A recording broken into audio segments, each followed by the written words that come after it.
검찰개혁 없이 민주주의 없다. 그 두 번째 시간입니다. 정치검찰 70년사로 이 어디부터죠? 전두환 정권에서부터 이 노태우 정권 그리고 김영삼 정권, 김대중 정권까지를 다루겠습니다. 그리고 이야기 손님으로는 천정배 장관, 전 장관이시죠. 지금은 국회의원이신데 노무현 정권 시절에 강금실 변호사 김승규 검찰 출신이죠. 김승규 씨의 뒤를 이어서 세 번째 이 법무장관을 지낸 분입니다. 지금은 대한정치연대 소속 국회의원이신데 참여정부 시절의 검찰개혁에 왜 실패했나를 좀 가슴 아프게 들려주셨습니다. 문제 있어요? 아니, 예. 잠시 이상한 소리가 나는 것 같아서 그렇습니다. 오늘 그 천정배 의원께서 국회 일정 때문에 오전에 오셔서 녹화를 해주셨습니다. 녹화를 해주셔서 이 순서를 조금 바꿔서 제 강의를 먼저 하고 제가 또 저녁 때 어디 시내에서 강연이 있기 때문에 끝내고 빨리 가야 합니다. 빨리 가야 하기 때문에 오늘은 순서를 바꿔서 역사수다를 뒤에 보내드리는 것으로 그렇게 하겠습니다. 그래서 오늘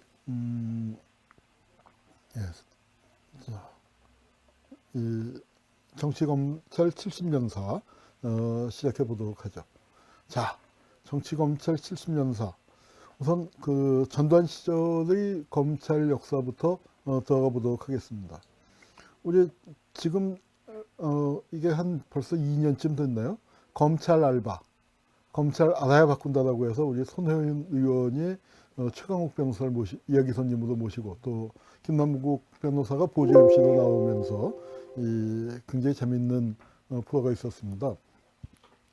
저도 이걸 보고 아주 많이 배웠고 또 우리 강의에도 이제 많이 반영을 했습니다만 여기서 굉장히 재밌는 얘기를 들었어요. 딴 데서는 듣지 못했었던 얘기인데 5.17 12.12 사건 이제 수사를 했을 때 나온 얘기랍니다. 그 수사할 때 전두환의 집사 노릇을 하는 그런 보안사 출신 주준이가 있었는데 그 사람을 데려다가 조사를 했는데 그 사람이 아주 여러 가지 희한한 재밌는 얘기를 한 모양입니다. 그런데 그 중에서 제일 검찰과 관련돼서 재밌는 게 전두환이가 막 쥐고 흔들었잖아요.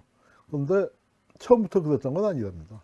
전두환이가 12.12를 하고 난 다음에 이게 이 위에 사진이 12.12죠. 그래갖고 성공한 다음에 이 보안사 앞에서 다 이 흔히 얘기하는 똥별들이 모여서 사진 찍었습니다. 그리고 자기네들 세상에 됐다 이거예요. 그리고 룰루랄라 하는데 사실은 그 준이에게 하면은 굉장히 겁을 내고 있었대요. 뭘 겁을 내냐면은 이렇게 한 다음에 자기들이 이제 군을 나와서 민간인이 되고 나면 예편을 하고 난 다음에 민간인 신분이 됐을 때 검찰이 혹시 잡으러 오지 않나? 검찰이 잡으러 와서 법대로 합시다 하고 쿠데타 한 거를 탈탈 털어버리면은 자기들 이거 다 잡혀가는 거 아니냐. 이제 이렇게 사실은 그걸 제일 무서워했답니다. 그런데 전두환이가 언제 안심을 했을까요? 준이가 딱 자랑스럽게 검찰을 하는데 검찰한테 기죽지 않고 딱 하는 얘기가 뭐냐면은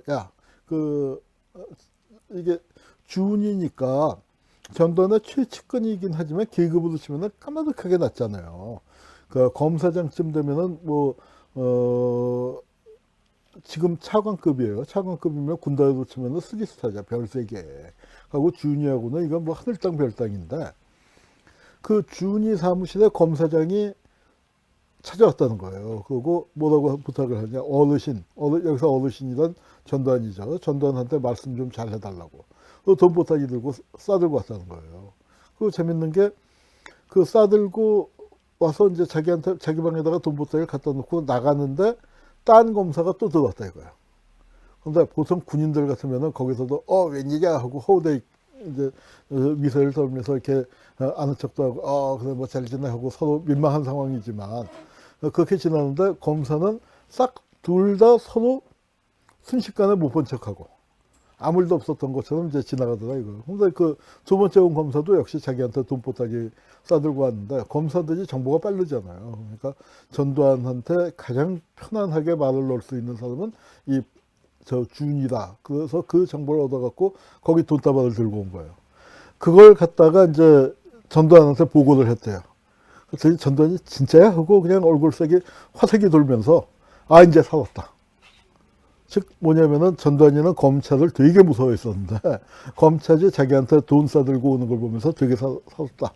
이제 했다는 그 일화가 있는데 그거 듣고 참 재밌었습니다. 어떤 장면이 생각났냐면은 동물들 그 아마 강아지 키워보신 분은 아실 거예요. 개 한 마리 키우고 있는데 또 개 한 마리 데리고 오면은 뭐부터 합니까? 서열 싸움부터 하잖아요. 순서를 그 정하는 그 싸움부터 하잖아요. 근데 그것처럼 이렇게 서열 싸움을 하는데 전두환이 전전긍긍하고 있었는데 아 검사는 내 밑이구나 하는 걸 확실하게 알았다는 겁니다. 이제 그러면서 이 그 검찰이 이제 어떻게 이 전두환 정권의 신여화가 되는가 하는 건데요. 여기 재밌는 일화가 있습니다. 이 허형구라고 검찰총장이었는데 굉장히 센 검찰총장으로 기대를 받았는데 몇 달 못하고 얼마 못하고 쫓겨났어요. 뭘로 쫓겨났냐? 연탄 사건입니다. 저질 연탄 사건인데 지금은 이제 뭐 연탄 삼겹살 하는 데서 났을까? 뭐 거의 안 쓰고 있지만 80년대까지만 하더라도 초반만 해도 연탄이 주종이었습니다. 아파트가 그렇게 많이 보급되지 않았을 때죠. 그래서 주부들 생활에서 연탄이 제일 중요한데 이게 저질 연탄이라는 건 뭐냐면 밤에 자다가 불이 꺼져요. 꺼지면 어떻게 돼? 새벽에 일어나서 또 연탄불을 갈아야 하고 또 연탄이 이게 윗장이 다 타고 아랫장에 불이 살아 있을 때는 이제 서로 갖다 놓으면은 되지만 불이 다 타버린 완전히 두 장 다 꺼져버렸는데 연탄불 붙이는 거는 굉장히 힘들었습니다. 지금처럼 번개탄이 나온 것도 한참 뒤의 일이에요. 그러니까 이제 그 저질 연탄이 주부들의 어떤 원성을 사는 건데 연탄이 품질이 안 좋았더니 이 검찰에서 그거를 손을 보기 시작을 했습니다. 그랬더니 그거는 굉장히 인기가 좋았어요. 이건 뭐냐면은 저질 연탄을 했더니 아주 인기가 좋아서 이 전두환이가 직접 검사장한테 전화해갖고 수고 많습니다 하고 전두환이가 찾아가서 연탄 공장까지 찾아가서 뭐 이 문제를 이제 어떻게 해결하자 하는 이제 그런 시찰을 하고 검찰 격려를 하고 그래서 검찰이 룰루랄라 했는데 분위기가 갑자기 바뀐 겁니다. 이 왼쪽에 이규광 기억하세요? 전두환의 처삼촌이에요. 그때가 육사의 전성시대죠. 그런데 육사 위에 보안사가 있고 보안사 위에 여사가 있다고 할 때입니다. 그 여사님의 작은아버지예요. 그래서 전두환이도 신세를 많이 졌었죠. 그래서 확인되지 않은 거긴 합니다만 그 당시에 돌던 풍문으로는 차지철 그러니까 이 이규광이가 차지철의 비밀정보반장이었어요. 거기까지는 확인된 겁니다. 그래서 그 차지철의 비자금도 관리했었고 그 비자금의 상당 부분이 이규광 쪽으로 흘러들어와서 그게 이철희 장영재 사건의 비자금이 됐다 또는 초기 전두환의 자금이 됐다 그런 이제 풍설이 돌 때였는데 이규광이가 그때 세력이 막강했죠. 그 이규광이 어디 사장이었냐면 광업진흥공사 사장이에요. 광진공 사장이니까 석탄하고도 관련이 깊죠. 근데 이규광이가 전두환을 찾아왔다는 거예요. 이게 지금 이렇게 하는 바람에 석탄업자들이 다 죽게 생겼다고 아우성을 친다. 저질 연탄 수사를 당장 중단하라 했더니 전두환이가 자기가 막 연탄 공장 돌아다니면서 연탄이 품질이 높아져야 한다. 또 검찰한테 가서는 검찰 전화해서 잘한다 하다가 이거 무슨 짓이야 하고 뚝 이제 못하게 했어요. 근데 이때가 검찰의 자존심이 상한 게 대통령만 못하게 한 게 아니라 그 당시엔 동력자원부죠. 상공부를 개편해서 동자부라고 그러는데 동력자원부를 만들었는데 이 상공부 관료들까지 이규광이 백을 믿고 검찰이 세상 물정을 모른다. 검찰이 이제 검찰의 아우성을 치고 전두환이가 검찰 편을 동자부 편을 들어준 거예요. 그래서 광업진흥공사 편을 들어주고 동자부 편을 들어줘서 어떻게 됐냐. 잘한다 하다가 이렇게 검찰이 기업범죄 처리의 진통을 앓고 있다. 경제 위축을 우려해서 이 엄단을 하려다가 신중하게 한다. 그러다가 검찰총장을 갈려버렸습니다. 총장을 쫓아낸 거예요. 그 당시에 검찰에서 수사했었던 게 현대양행을 구속시켰었어요. 정주영의 동생이죠. 그런데 한 열흘 만에 정인영을 석방하게 됩니다. 군 출신 백선엽의 동생입니다. 여기도 구속을 시켜서 이제 뭐 아주 서슬퍼렇게 했다가 좀, 그니까 하여튼, 이런 걸 왜 괜히 건드려서 시끄럽게 하느냐. 이제 이렇게 된 거예요. 그래서 그 청와대 불똥이 튀자 좌천됐다. 연탄팀이 좌천이 됐습니다. 이 연탄팀이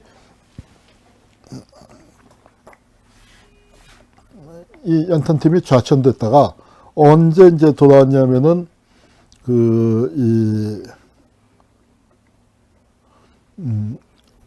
96년에 그러니까 98년에 그러니까 김대중 정권이 들어선 다음에 비로소 이제 빛을 보게 되는 겁니다. 그래서 이 전두환 시대가 이제 완전히 끝나게 되는 거고요.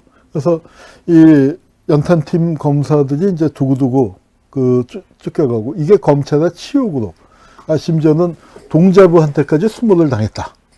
그러니까 검찰의 위상이 그 정도 약했었다는 얘기죠. 이제 그렇습니다. 네, 저질 연탄으로 좌천이 됐었고 그리고 이제 또 하나는 수산시장에서 그러니까 이제 검찰이 특수부라는 게 인지 사건들을 하는데 보다 보니까 수산시장 쪽에서 이제 누가 아우성을 치는 거예요. 뭐 납품 비리가 있고 업주 사장이 횡포를 부리고 뭐 해서 그래서 검사가 이거 봐라 하고 손을 대고 조사를 해서 잡아들이려고 다 수사가 끝났는데 갑자기 이것도 또 이제 왜 괜히 건드려 하고 검사가 오히려 당하게 되는 그런 일이 벌어졌습니다. 이건 왜 그랬냐? 이 수산시장의 실제 주인이 전기환이었던 거예요. 전기환이 누굽니까? 전두환의 형. 그러니까 이거 형님을 잘못 건드렸다 해서 이제 검사가 또 물을 먹는 그런 일이 있었습니다.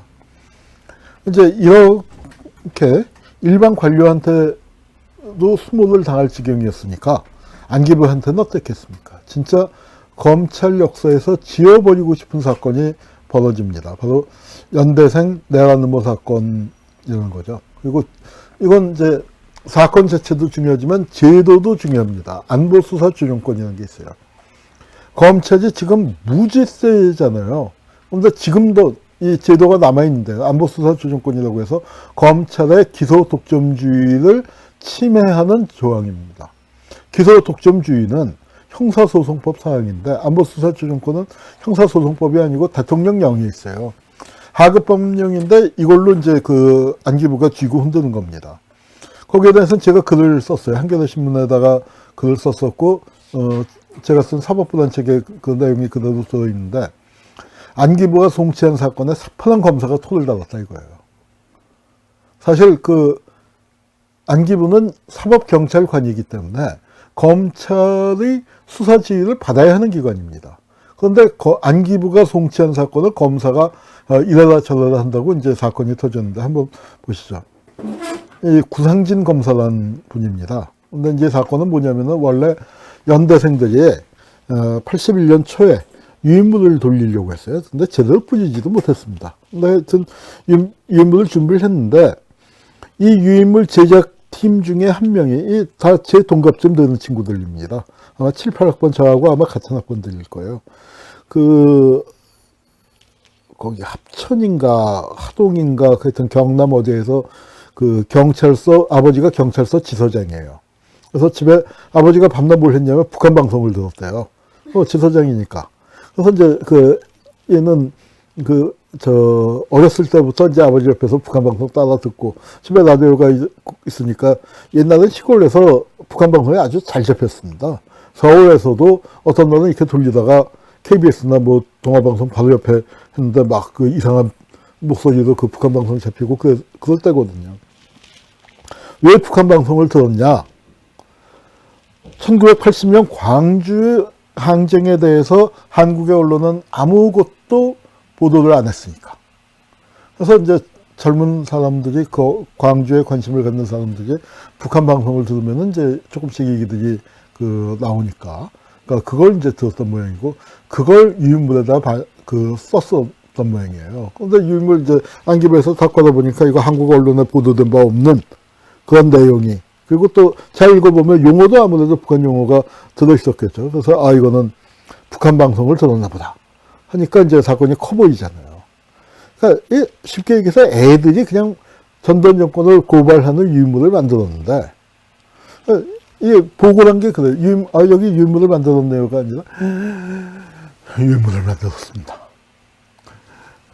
북한 관련 내용, 북한 방송을 본 거에 틀림없습니다. 이렇게 이제 과장이 되는데, 이 시점이 타이밍이 딱 언제냐면은 50화국이 출범할 때예요. 전두환이가 이제 추겨 몰아내고 대통령이 되고 난 다음에 헌법 고치고 다시 이제 지가 대통령을 할 때인데, 바로 그 무렵에 이런 상황이 터지니까 안기부에서는 이걸 크게 보고를 합니다. 안기부가 보고한 이유는 또 과장한 이유는 뭐냐? 김재규가 박정희를 쐈잖아요. 중앙정보부 부장이 대통령을 살해한 사건이 벌어졌으니까 그 권력 내부에서는 중앙정보부가 역적기관이 된 거예요. 그래서 이름도 바꾸고 보안사한테 탈탈 털리고 전두환이가 와서 중앙정보부장 서기를 하다가 해서 이제 그렇게 짓밟혀져 있었습니다. 그랬다가 이름을 바꾼 안기부가 재기하려고 하는 첫 번째 사건이 된 겁니다. 그래서 이 사건을 딱 보고 했더니 전두환이가 굉장히 흡족했다는 거예요. 그러니까 이런 사건을 적발해낸 안기부를 칭찬하면서 국무회의에서까지 안기부가 어쩌고 저쩌고 이제 그 한 건을 한 모양입니다. 그리고 안기부는 이걸 보고할 때 그냥 애들이 유인물 만들었어요가 아니라 이 유인물 만든 그 팀에 연결돼 있었던 사람 중에 하나가 어디 사진이 있는데, 사진이 그 다음 장이네요. 여기 저하고도 친하고 가끔 보는 양반인데 장신환 선배란 분인데, 이 양반이 이제 조금 저보다 위에요. 그러니까 이 연대 이 친구들보다도 조금 위인데, 난민전 사건에 관련이 됐었습니다. 난민전 사건의 수배자인데 이 사람이 여기하고 친하다 하니까 그 안기부에서는 이제 이런 사건을 뻥튀기 할 때 옛 난민전 세력하고 연결이 됐습니다 하면서 이제 뻥튀기를 하니까 전두환 입장에서는 그건 적대 세력이 이제 크게 준동하는 걸 안기부가 잡아냈다고 그렇게 치하했는데, 이 구상진 검사단 양반이 이 사건을 맡아서 들여다보니까 이 장신환이 난민전이긴 했지만 이 애들하고 난민전을 관련짓려고 하거나 그런 건 전혀 없었고, 이건 그냥 단순히 인물 사건인데, 이 아버지가, 그리고 북한과 다른 대공 용의점이 있는 게 아니고 아버지가 경찰지서장이어서 그걸 들었다는 거예요. 그리고 구상진이 이렇게 들여보니까 그 아버지는 지서장이고 작은 아버지가 검사였어요, 검사. 대구지검에 차장이었는지 부장이었는지 하여튼 그쯤 되니까 그 검찰 선배이기도 하고 하니까 이거 유물 별거 아닌 거 만들다가 잡혔는데 대충 기소유예 정도도 하면 어떠냐. 새 정부가 들어서는데 좀 관용을 베푸는 게 좋지 않겠냐. 이제 이런 생각을 했습니다. 그리고 이제 검찰 내부에서 그렇게 일을 추진하려고 했더니 안기부가 뭐라고 했냐면, 진짜 안보수사 조정권이라는 게 있습니다. 정보 및 보안 업무 기획에 관한 조정 규정이라는 건데 대통령령이에요. 여기 보면 두 가지 내용이 있는데, 정보수사기관의 장, 여기는 검찰도 들어갑니다. 주요 정보사범 등의 신병 처리에 대해서는 안전기획부장의 조정을 받아야 한다. 조정이라는 게 뭐겠습니까? 허락을 받아야 한다는 거죠. 그리고 공소 보류에 대해서는 검사라고 딱 꼬집어서 얘기합니다. 주요 정보사범에 대하여 공소 보류 또는 불기소 의견으로 송치된 사건을 소추하거나 기소 의견으로 송치된 사건을 공소 보류 또는 불기소 처분할 때는 안전기획부장과 협의해야 한다. 이거는 이제 검사의 기소 독점권에 대한 심각한 제약인데, 이게 이제 대통령령으로 이렇게 되어 있습니다. 여기에 협의라고 되어 있지만 허락을 맡으는 거죠. 안기부가 기소 의견으로 냈는데, 아, 이거 그 좀 봐줍시다. 뭐 별거 아닌데, 유물, 그 뿌린 것도 아니고 만들다가 잡혔는데 봐줍시다. 이제 했더니 난리가 난 거예요. 그래서 어떻게 됐냐. 이 검사를 구속하려고 그랬습니다. 아, 진짜로요. 진짜로 검사를 안기부가 이거 기소해 하고 보낸 걸, 아니, 사건 뭐 별것도 아닌데, 그 불기소합시다. 라고 검찰 내부에서 검사장인가 한테 보고를 올렸더니 이 검사를 기소하려고 한 거예요. 다행히 기소는 안 됐습니다. 그런데 옷 벗고 쫓겨났어요. 왜 기소가 안 된 이유는 백이 좋았어요. 백이 배명인이라고 그 당시에 대검차장이에요.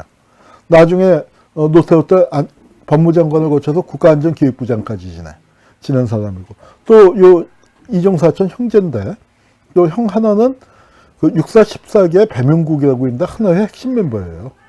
당시에 민정당 국회의원이었습니다. 상공위원장이었어요. 그런데 윤필용 사건에 연루가 돼서 중령 때 옷을 벗었지만 이 하나의 핵심들이 이제 권력을 잡으면서 민정당 국회의원이 됐으니까 세이도가 막강할 때죠. 그러니까 이런 백이 있었기 때문에 현직 대검차장, 현직 민정당 국회의원 겸 하나의 핵심. 그래서 이 사람들이 나서서 구속은 면했는데 그냥 넘어간 게 아니고 검찰 옷은 벗겨라. 사표 써라. 그래서 사표 쓰고 쫓겨났습니다.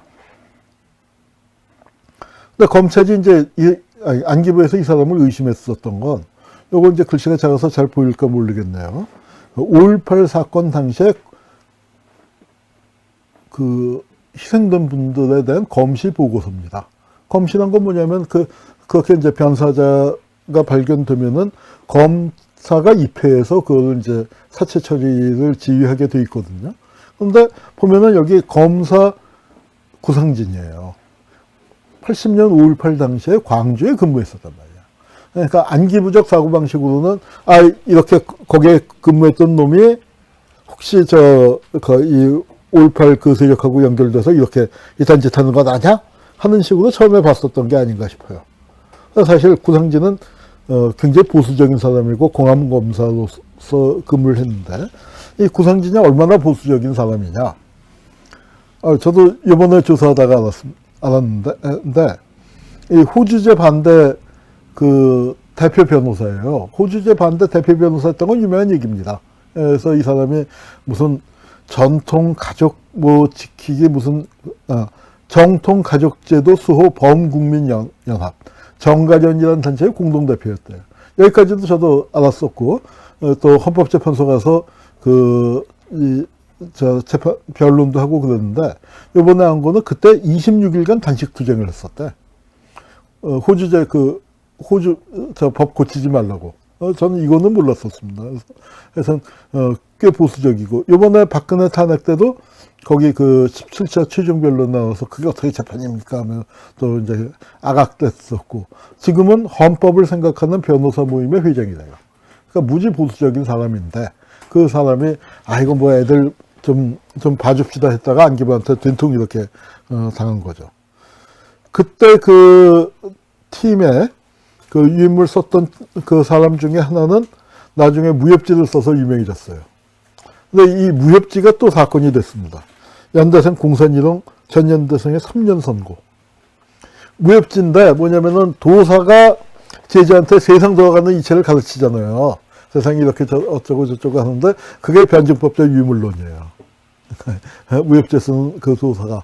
그래서 이 친구가 무협지 쓰는 걸로 알바를 했다가 이 문인파천왕이라는 그 책을 써서, 그 당시에는 대학가에서 꽤 인기 있었다고 하는데 저는 무협지를 안 읽어갖고 잘 모르겠습니다만 주변에 보면 더 읽었다는 사람이 있고, 원래 나왔었던 문인파천왕은 희귀본이에요 지금은.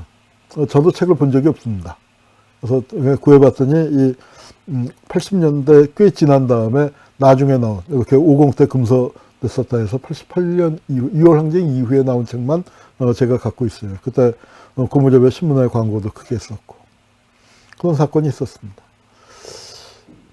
근데 이제 그런데 검찰이 이렇게 수모를 당하고 있었지만 그때 등장한 표현이 육법당이라는 표현이 나와요. 어디 인터넷에 돌아다니는 거 보면은 신직수가 육법당의 당수였다 하는데, 글쎄요, 육법당이란 말은 유신 때는 안 쓰던 말이에요. 그러니까 우리 이제 전두환 때 육사 출신과 서울법대 출신들이 짝짝꿍을 하는 이제 그런 구조.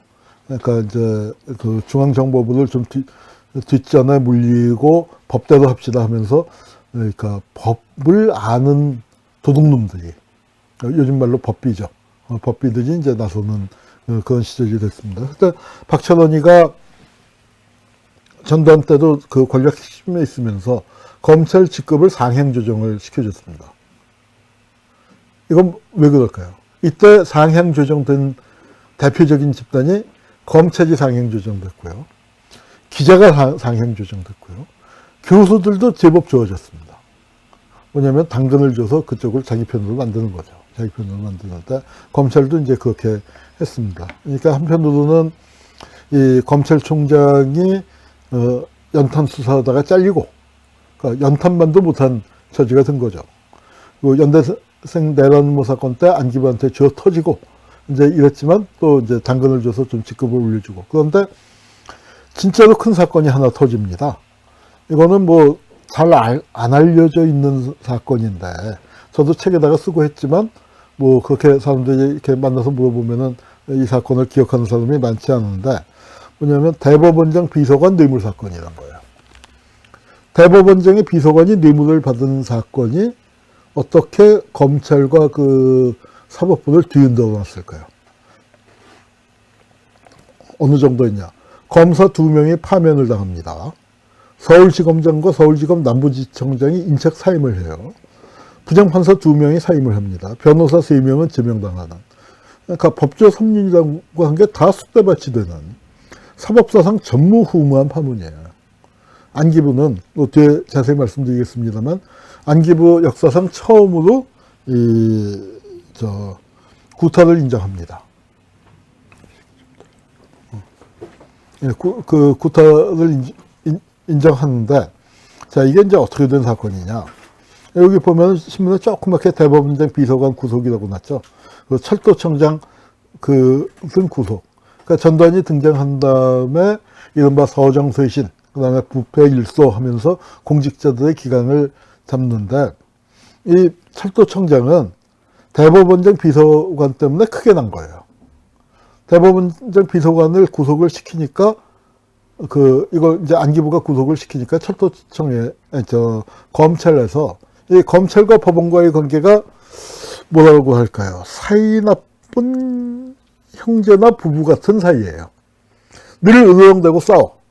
그런데 바깥에서 내 파트너를 공격하면 무지 싫은 거예요. 그래서 같이 싸워주는 거야. 이게 뭐냐면 안기부가 대법원장 비서관을 구속을 해서 그게 사유면 토부로 나면은, 아, 법원이 썩었구나, 이 생각을 할 거 아니에요. 근데 이렇게 나오면 어때요? 철도청이 썩은 거 아니에요. 그리고 그 기사를, 그러니까 철도청장을 구속시킴으로써 대법원장 비서관 구속을 덮어버리는 거죠. 요새도 그런 거 많이 나잖아요. 뭐, 이상한 놈, 힘 있는 놈 잡혀가기만 하면은 연예인 무슨 스캔들이 터지고 하는 거, 그 비슷한 이치입니다. 그래서 이제 이렇게 됐는데, 그리고 전 비서관이라고 하는데 전직 아닙니다. 현직이에요. 근데 이 사건이 그 당시에 이제 한국일보에서 좀 많이 보도를 하고 그랬는데, 어떻게 됐냐면은 그 한국일보 기자가, 서소문에서 서초동까지라고 그 책을 썼습니다. 저도 이 책을 보다가 이제 처음 알았어요. 이 사건을. 그러니까 옛날에, 그러니까 제가 군대 있을 때니까 뭐 신문을 자유롭게 보지를 못할 때라서 그랬는지, 뭐 신문기사로선 기억이 안 나고, 국정원 과거사에서 이제 하다 보니까, 이상한 사건이 걸리는데, 당시에 웬만한 그 법조 관련 책에는 전혀 안 나오다가 이 책을 이제 읽다가 보니까 이 책에 자세하게 내막이 나와요. 그래서 이제 알게 됐고, 그걸 토대로 안기부 내부에 있었던 문건들을 조사해서 국정원 과거사의 보고서에다가 길게, 사법편에다가 길게 썼고, 이걸 바탕으로 해서 한겨레신문에 연재하고 사법부 책에도 자세하게 썼습니다. 이 기자가 어떻게 이 사건을 알게 됐느냐. 처음에 이제 검찰청 엘리베이터를 탔는데, 그 당시에는 죄수하고, 그러니까 이제 피의자하고 또 이 기자나 일반인들이 같은 엘리베이터를 썼었던 모양입니다. 엘리베이터를 탔는데 낯이 익은데 얼굴이 팅팅 부어서 못 알아보겠는 사람이 있더라 이거예요. 그런가 보다 하고 저게 누구지 하고 이제 지나하고 해서 엘리베이터 내릴 때까지 생각이 안 났대요. 이창민 기자한테 직접 들은 얘기인데. 그랬더니 그러다가 이제 내리고 한참 있다가 아하 하고 생각이 났는데 대법원장 비서란 말이에요. 대법원장실에 뭐 취재 가고 하면은 뭐 같이 차도 마시고 뭐 얘기도 하고 이렇게 돌아가는 사정 얘기도 했던 그 좀 나이 많은 비서가 있었는데 그 양반이더라 이거예요. 그래서 이상하다고 시침이 딱 되고 이제 그 길 건너에 검찰로 가서 그때는 검찰이 아마 서문에 있을 땐가? 예, 그래서 이제 법원에 가서 그 대법원장 방에 가서 비서관님 출근하셨냐 했더니 뭐 우물쭈물 출근 안 했다는 거예요. 아이고 그 사람 맞구나. 이제 하고서 보니까 이제 알아보니까 뇌물을 먹어서 구속됐다 이거예요. 그 누구냐면 그때 대법원장이 유태흥 대법원장이고 비서관 강건영 씨인데 이 유태흥 대법원장은 지난 시간에 좀 얘기했나요? 평이 좀 갈리는 분이라고. 하여튼 그러니까 서울지법 형사수석부장을 할 때는 그때 홍성우 변호사, 최현도 변호사 같은 인권 변호사들이 판사할 때인데 아주 훌륭한 분이라고 존경을 지금도 하고 있어요. 근데 대법원장이 된다면은 이제 좀 그런데 뭐 정치적으로 나쁜 짓을 했어도 인품은 아주 좋은 분이었다고 합니다. 근데 이분이 일찍 상처를 했는데 장가 안 갔대요. 다시 새 장가 안 가고 그 애들을 이제 키웠는데 그러니까 집안일을 누구한테 맡겼냐? 자기 비서한테 맡겼는데 그 비서하고 이제 맺은 인연이 좀 특이해요. 홍영기 변호사라고 있습니다. 그분이 안두희를 기소했던 군검사죠. 나중에 국회의원도 했는데 군 법무관을 오래 했는데 홍영기 법무관의 밑에 있던 사람이래요. 그런데 유태현 씨가 군 법무관 시절에 만나게 됐는데 이 강건영 씨가 그렇게 춤을 잘 췄답니다. 사교춤을. 그래서 유태현 대법관의 춤 선생님이었는데 그냥 그러다가 친해져서 춤 선생만 한 게 아니고 우리 집안일 좀 봐줘 해서 그 집사처럼 와서 서울 형사지법원장이 됐을 때부터 완전히 그냥 여러 가지 잡일을 해주는 집사로. 그러다가 대법원장 비서관으로까지 따라왔어요. 이분이 쓴 자술서를 제가 본 적이 있습니다. 안기부에 문구가 남아있는데 교육을 많이 받지 않아서 글씨가 삐뚤빼뚤한데 뭐라고 써져 있냐면은 아이들은 즉 유태현 대법관의 자기를 삼촌이라고 부릅니다. 그리고 애들 졸업식에는 제가 다 갔습니다. 그러니까 유태현 부인은 상처했고 그리고 공직자니까 낮 시간에 갈 수가 없으니까 이 양반이 가서 애들 졸업식도 다 챙기고 그럼 졸업하고 나면 아마 데리고 와서 짜장면도 사주고 이제 그런 사이였으니까 뭐 너무너무 가까운 사이죠. 그러니까 어떻게 됐냐면 여기다가 뇌물을 찔른 거예요. 누가? 우리나라에서 이 순서를 조금 바꾸죠. 그래서 이제 그 뇌물 사건의 당사자가 됐는데 뭐 사진 순서대로 가겠습니다. 이 전두환 정권에서 부패를 발본색원하겠다는 지도자의 집념. 전두환의 특명 사건이라서 이런 뇌물 사건인데 그걸 안기부가 수사하는 거예요. 안기부에다가 이거 뭐 사실은 경찰이나 검찰 같은 데서 수사해야 할 사안인데 안기부에다 특명을 내려서 수사하는데 안기부에 이게 포착이 된 거예요. 그래서 포착이 돼서 이건 28번은 나중에 다시 하기로 하고 그 걸린 사람이 누구냐면 여기 가만 있어봐 이게 위가 제가 요정을 안 가봐서 잘 모르겠습니다. 삼천각과 대원각이에요. 그 당시에 삼천각, 대원각, 그리고 청각. 그렇게 해서 3대 유정이라고 불렀는데, 그 유정을 자매가 운영을 했습니다. 좀 냄새가 나는데, 뭐 더 제가 파보지는 못했어요. 자매가 운영을 했는데, 아마도 물주가 중앙정보부가 아니었을까 싶어요. 그 중에 언니의 남편이 전직 중앙정보부원이에요. 김대중 납치 사건에도 관련이 된 사람이었는데, 그러니까 이게 아마도 이 요정을 중앙정보부가 돈을 대서 그러니까 그 위장업소를 운영한 게 아닐까. 왜냐하면 모든 고급 정보가 요정으로 다 모이게 돼 있으니까. 요정에다 도청기 갖고 놓으면은 대한민국에서 벌어지는 웬만한 중요한 일들은 다 그 방방에서 벌어지는 거 종합하면은 그게 다 최고 고급 정보였던 시절이죠. 그래서 이 요정 주인인데 그러니까 이 사건과 연루돼서 이제 뭐 삼천각을 판다, 매물로 내놨다, 이제 기사가 났어요. 그랬더니 또 며칠 뒤에는 소유주가 내놓은 적 없다. 뭐 아마 그 소유권을 바꾸려고 했는데 저항을 해서 이제 뭐 버텼는지 어떻게 된지 잘 모르겠습니다. 근데 이 집주인이 외화 밀반출을 하다 걸린 거예요. 근데 이 사건이 원래 어떻게 됐냐면은 그 34만 달러 사건이라는 게 있었습니다. 왜냐면 이건 특수부 수사에서 전설처럼 나오는 얘기인데 여행자 수표를 바꿔갖고 그 부피도 자꾸 이제 또 외국에 나갈 수도 있으니까 그걸 더 받아서 이걸 밀수 자금으로 쓴 거를 추적을 한 거예요. 그래서 이 34만 불 걸리게 되니까 이 주인이 엄청난 거액 아니에요. 그 당시 돈으로는 그 3억 몇천인데, 그러니까 지금으로 치면 수십억 되는 돈입니다. 10배만 잡아도 30억이죠. 그 가방을 놓고 도망을 갔어요. 그래서 은행에서 이제 몇십억이 든 돈다발이 발견됐는데, 그래서 이제 나중에 알고 보니까 돈 주인이 일본인 그 금괴 밀수범이더라, 뭐 이제 뭐 이렇게 밝혀졌는데, 실은 여기에서 이 사건 때 보면 재산을 빼돌린 이경자, 뭐 이재환 등의 사건과 직접 관련이 없는 소득을 얻기도 했다. 즉, 이 사건을 수사하다가 걸려든 거예요. 그러니까 이경자라는 그 요정 주인은 돈을 안전하게 이미 빼돌렸는데, 빼돌린 수법을 조사하다 보니까 그 여행자 수표를 갖고 빼돌렸다. 이제 그게 밝혀져서 이 사람들까지 걸려들었는데, 그게 그 22만 불 사건인 거예요. 그래서 두 개의 위화 밀반출 사건이라는 건 34만 불 사건과 22만 불 사건. 기록에 보면 27만 불 사건이라고도 나옵니다. 나중에 5만 불을 더 밝혀놨어요. 그래서 27만 불 사건이나 22만 불 사건은 사실은 같은 사건이고요. 그런데 이 사건을 그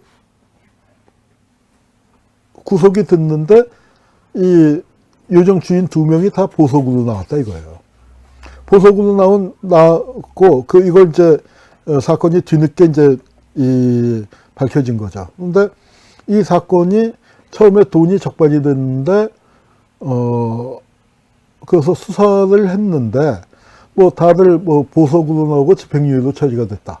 그걸 이제 안기부가 알고서 이거는 돈을 받았다, 뇌물을 받았다 하고서 이제 파헤치니까 아니나 다를까 이 요정 주인들이 뇌물을 썼는데 법원에 뇌물을 갖다 바치는데 어떻게 바쳤냐. 진짜 길목을 잘 파악을 한 거죠.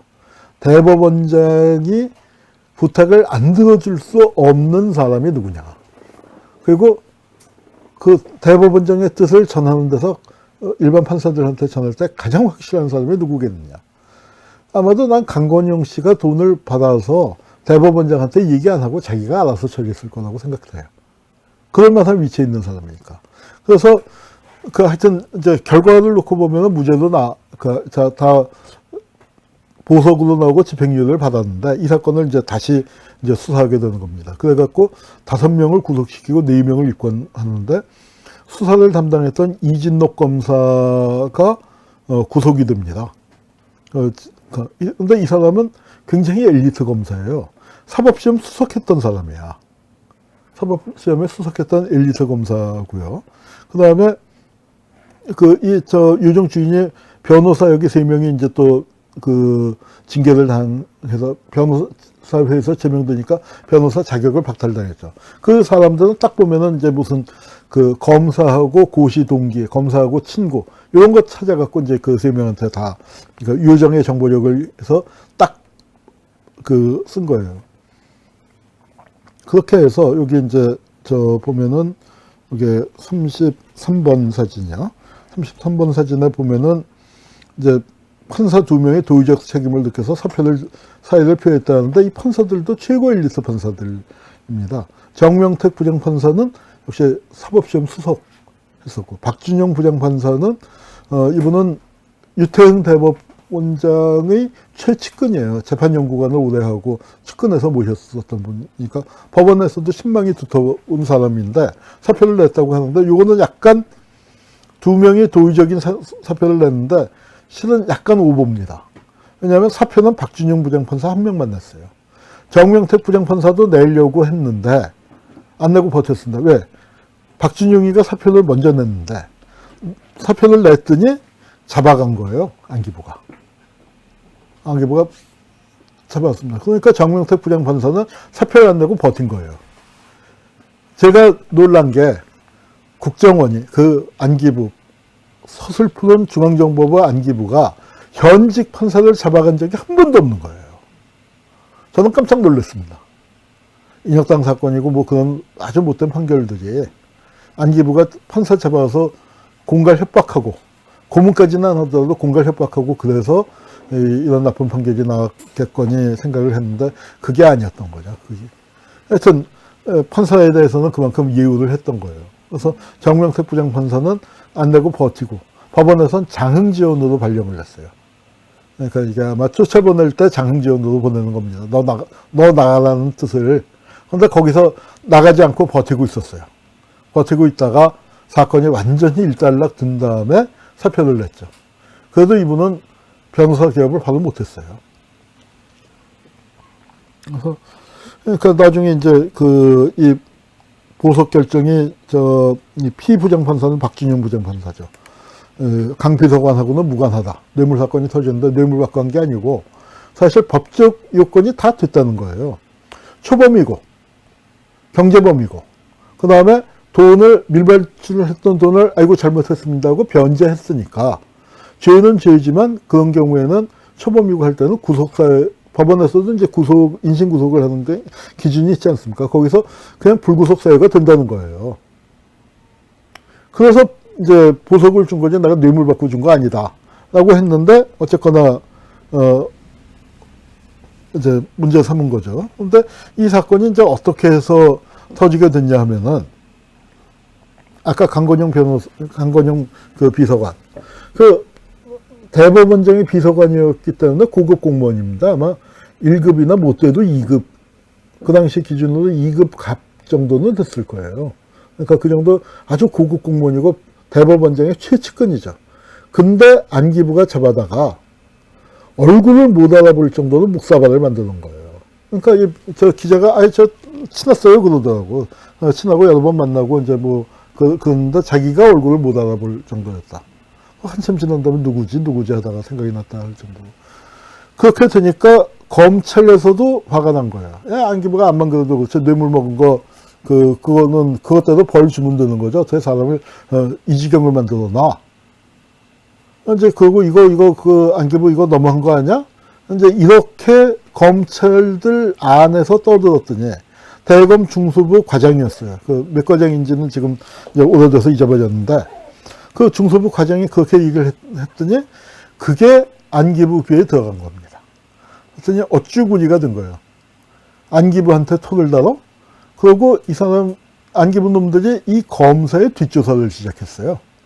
이 새끼 한번 보자 하고 뒷조사를 했는데 검사가 자기 뒷조사하는 걸 또 눈치가 빠르니까 알았단 말이에요. 그랬더니 황당하잖아요. 아니 어떻게 이럴 수가 있는가. 중수부 과장이라면 지금은 이제 중수부가 없었지만 그 검찰총장의 측근이에요. 중수부장의 아들이라면 이 중수부 과장들이 손잡벌 되는 거죠. 검찰총장의 최측근으로. 이때 중수부 1, 2, 3, 4과가 있었는데 그때 과장으로 같이 있었던 세 사람은 다 검찰총장 아니면 법무장관이 됐어요. 그만큼 검찰에서 잘 나가던 사람들인데 그러던 사람들인데 이 성민경 검사라는 분만 지청장으로 끝났습니다. 그러니까 검사장 승진에 실패했어요. 안기부한테 찍혀서 그게 몇 년이 갔는데 이 양반이 이제 안기부가 뒷조사를 하니까 검찰총장한테 쫓아간 거예요. 아니 이럴 수가 있습니까? 그리고 이제 아마 막 총장한테 들이받았나 봐. 그랬더니 총장이 보는 앞에서 전화를 들어서 안기부장한테 항의를 했어요. 아니, 그것도 아무리 그렇다고 해도 안기부에서 이거 검사 뒤를 캐는 법이 어디 있습니까? 그리고 그게 뭐 무슨 구타 사건이 있었던 모양인데 그거는 잘 조사해서 처리해 주시기 바랍니다. 검찰총장이 정중하게 전화로 안기부장한테 얘기했냐? 안기부장은 뭐라고 하겠습니까? 아, 예, 알겠습니다. 아, 다시 그런 일이 우리 부하들이 실수한 모양인데 그런 일이 없도록 조치하고 또 총장께서 말씀하신 사건은 제가 잘 조사해서 처리하도록 하겠습니다. 근데 이렇게 될 수밖에 없잖아요. 아만 안기부가 깡패 조직이라도 안기부장이 검찰총장한테 깡패 짓을 할 수는 없으니까. 그래서 이제 검찰총장이 안기부장이 와서 이렇게 어떻게 된 거야 하고 그 결과를 검찰에 통보해 줍니다. 그래서 보니까 제가 본 안기부 공식 문건, 안기부 감찰 문건까지는 제가 못 봤습니다. 근데 제가 하여튼 국정원 과거사회 하면서 본 문건들 중에서 유일하게 안기부, 중앙정보부 안기부가 구타를 시인한 문건이에요. 그러니까 이제 뭐 엄청 줄여서 뭐 엎드려 버쳐시킨 다음에 침상묵으로 뭐 엉덩이를 한번 때렸다. 또는 뭐 뺨을 몇 대 때렸다. 뭐 이제 이런 그 식으로 줄여놨습니다. 줄여놨고 그래서 그리고 체계적인 고문 행위는 없었다. 그리고 이제 그 조작 과장하려는 거 아니고 진실 규명만 하려고 그랬다. 그래서 폭행한 사람에게는 지휘 책임을 물어서 뭐 징계위원회에 회부했다. 뭐 이제 이런 식으로 통보를 했습니다. 그래서 여기까지는 검찰이 승리한 것 같죠. 그런데 그 다음에 이제 피바람이 부는 겁니다. 이제 어떻게 됐냐면은 이제 그러니까 그 22만 불 충격이 제2의 사법파동이란 말이 나올 정도로 판사들 옷 벗기는 거예요. 관련된 판사들은 사실은 위법한 사항이 없었고 안기부 조사도 돈이 건네지지 않았어요.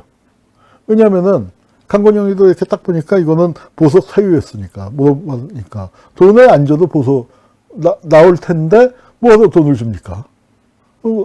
어쩌면 얘기도 안 했을지도 몰라요. 알아보고. 그래 놓고서 이제 했는데 이 사건 맡았다는 죄로 법복을 벗으라고 하니 기가 막힐 일이죠. 그래서 이제 이 박준영 판사는 이 사건으로 사직을 하고 변호사 개업 인사까지 이렇게 신문에다 놨어요. 변호사 개업계까지 냈는데 안기부가 잡아왔습니다. 그러더니 이제 하고 결국 변호사는 개업을 못했어요. 그러니까 이 양반이 사표 내고 잡혀가는 걸 보고 정명택은 사표를 안 내고 버틴 겁니다.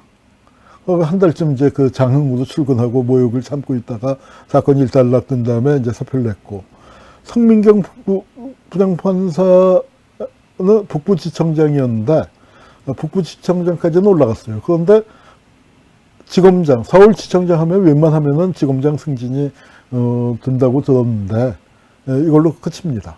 나중에 교통사고로 세상을 떴습니다. 교통사고로 세상을 떴는데 하여튼 이 사람이 이제 이 사건의 발단이 됐었던 분이에요. 이 양반은 승진 못하는 걸로 끝났지만 당시에 서울지검장 이창우라는 분입니다. 이 서울지검장은 뇌물 받은 것도 아니에요. 뭐 사건이 길지만 간단히 얘기하면은 이제 마침 이경자 삼성각 주인의 남편하고 고등학교 동창이에요. 고등학교 때 친했대. 근데 이제 마누라가 잡혀가니까 좀 봐주라 했는데 사실 그 기록을 읽어보면 봐주질 않았어요. 돈을 주는데도 안 받았어.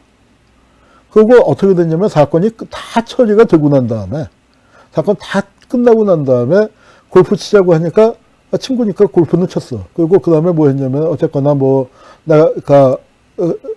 이제 이창호 검사장 입장에서는 부탁 못 들어줘서 미안하다가 될 거고 친구 입장에서는 어쨌거나 우리 마누라 일로 너 괴롭혀서 신경 써서 미안하다가 됐잖아요. 그러면서 야 우리 호텔에 와서 그냥 식구들하고 한 2, 3일 쉬다가 하고 호텔 투숙권을 줬어요.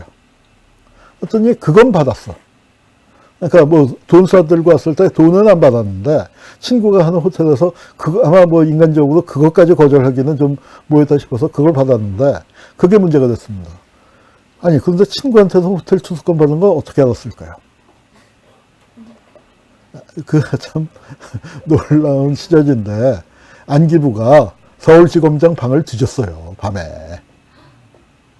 서울지검장 방을 뒤졌는데, 왜 또 그렇게까지 됐냐면, 이창우 검사가 공안검사 출신입니다. 대검 공안부장을 했어요.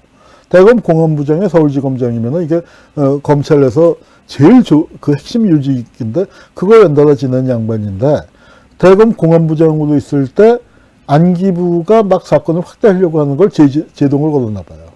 안기부 입장에서는, 그러니까 이 김재규 사건으로 안기부의 위상이 떨어졌으니까 큰 사건을 만들어서 확대하려고 하는데, 아니 실제로 발견한 정도만 처벌합시다.